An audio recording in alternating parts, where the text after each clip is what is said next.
I've been doing the Joe Dispenza meditations every day, about 45 minutes every day.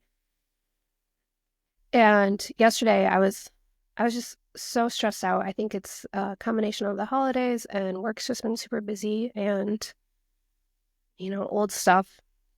So I recognized that I was not in a good space. That space to me looks like and feels like stress, lack. My mind is racing, overthinking, um, just kind of upset would be the best word to describe it. And so I did the Joe Dispenza meditation and I felt so much better.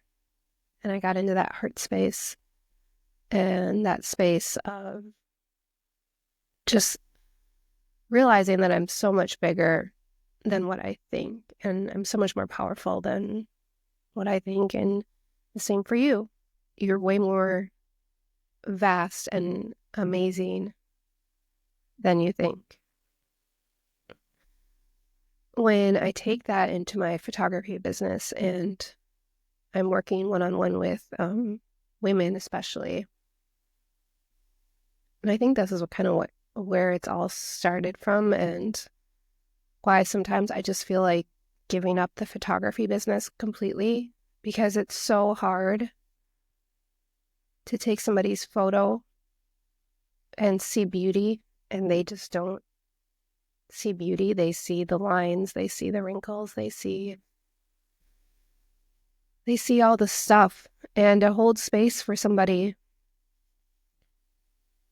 in that is really hard. It's really hard to hold space for that reflection. And I'm not trying to give anybody advice or to knock people down because it's not what it's about.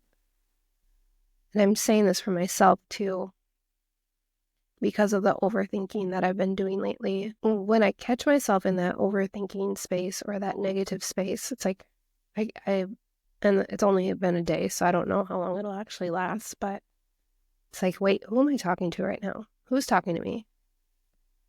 And really just listening to that voice, like, is that 11-year-old stuff? Is that 18-year-old stuff? Is that the 25-year-old stuff? Who is talking to me right now? And the funny thing is that that voice generally responds, and I don't think I'm schizophrenic. I think it's like I'm really working with old thought patterns that need to be heard and want to be heard. So if I could give advice on a large scale,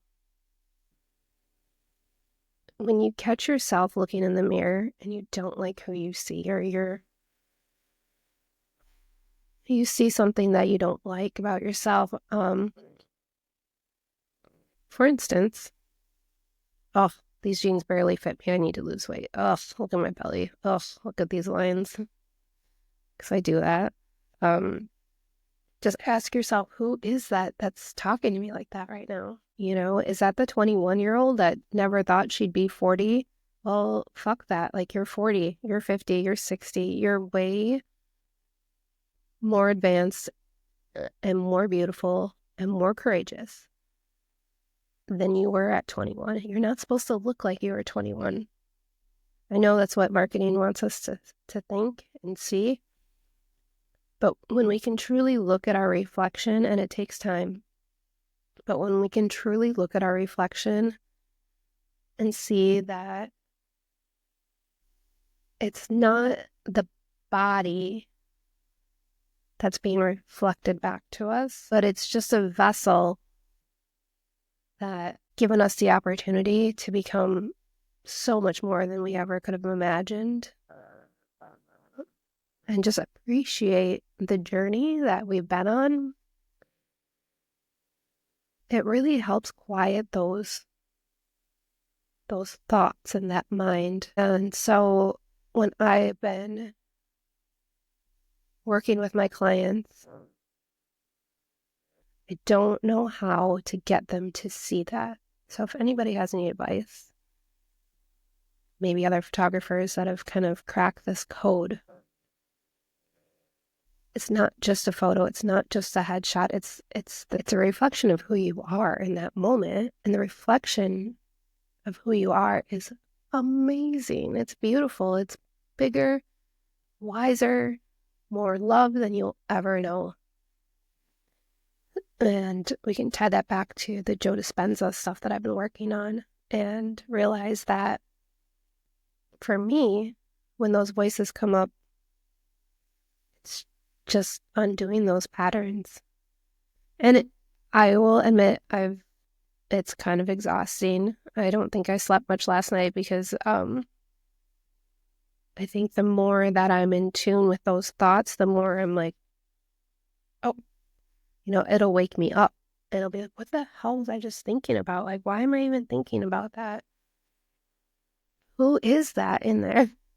Why are you saying those things? And it's so easy to just get caught up in it, caught up in the negative loop, the I shouldn'ts, I shoulds, can't do that. I don't want to do that.